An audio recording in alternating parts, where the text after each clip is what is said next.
So we really got to roll aid out to families in need here in Armenia. And we do it in a number of ways. So the first thing we do is we create the supply chain, right? We create food hampers, boxes of food, a big box, and inside the box is food that we know these families love to eat, right? We take surveys with them. We ask them what they want to eat through our partners. They tell us the foods that they like. They tell us the foods that they need. And we buy those foods in bulk and we box them up. And that's our basic hamper. So it's a great starting point of aid and aid delivery. Then we work through a large group, AGBU.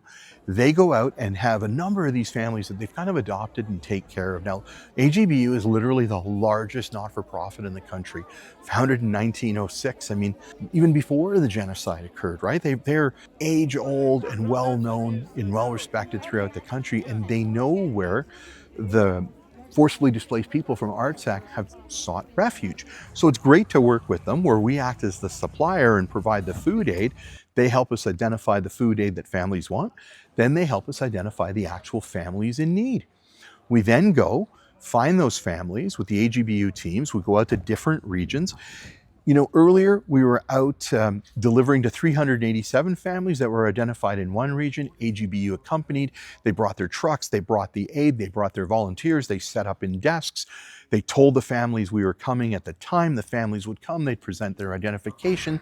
The AGB volunteers would vet the identification, make sure the families were who they said they were, and then the family would get the assistance. Another way we do it is through some church groups. Like, this is a very religious country and it has community, and those communities are in the form of churches. So the Evangelical Church, which is one of the 3 largest major churches in the country, we actually go to some of the smaller communities and reach out to the families that have registered with them. That's great. It's another form. It's another way of getting aid out. And then we've got the Gurgen Melikyan Foundation. This is a very small charity. You know, they started in like 1994.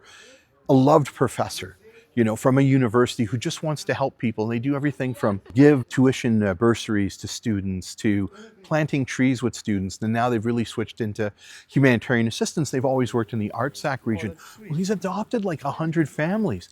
And what they do is they take food aid out to them, and now we're the ones supplying that food aid. So from the very small foundation to the very largest foundation in the country, we're there shoulder to shoulder, helping them using our expertise in supply chain management, getting all this aid together and then getting it out. So we believe in the right aid, and we know it's the right aid because of all the vetting we've done and all the partnership agreements that we have, and finding out from the families what they want and then asking them to make sure that this works, then getting it to the right people. And that's just what I've described, how we get it to the right people. And of course, the right time is, you know, right now.